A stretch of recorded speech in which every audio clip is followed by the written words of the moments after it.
అపవాది ద్వారా ప్రేరేపించబడిన వారు కూడా నీ గతం గురించి మాట్లాడతారు. నీ భవిష్యత్తు గురించి మాట్లాడమనో మాట్లాడలేరు. ఇప్పుడున్న పరిస్థితుల గురించి మాట్లాడమనో తట్టుకోలేరు. నీ గతం గురించి మాట్లాడతారు. ఒకప్పుడు ఈ మనిషి చేసిన కార్యాలు ఇప్పుడు గురించి మాట్లాడరా? పొగడాలి కదా, రాదు, కష్టం పాపం. అప్పుడు గురించి మాట్లాడాలంటే అప్పుడున్న బలహీనతలు, అప్పుడున్న వ్యక్తి ఇప్పుడు కాదు కదా.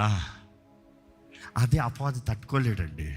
అది అపవాది తట్టుకోలేడు. Always remember, when you see people talking behind you about your past, about your before salvation, before Christ, be careful, they are the devils. అపవాది ద్వారా ప్రేరేపించబడిన వ్యక్తులు. You don't have to prove anything. అనుకుని చూడు, ఒక వ్యక్తి బానిస బిడ్డగా మారిన తర్వాత ఎవడికో ఏదని ప్రూవ్ చేయాల్సిన అవసరం ఉందా? తను ప్రూవ్ చేయాల్సిందంతా ఒకటే, ఏంటి తెలుసా?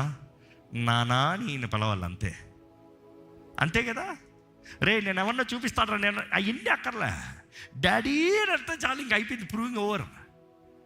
డాడీ అని పిలిచి అర్హత వచ్చినప్పుడు డాడీ అన్నాడు, రారా నా బిడ్డ అన్నాడు అనుకో తండ్రి, షట్.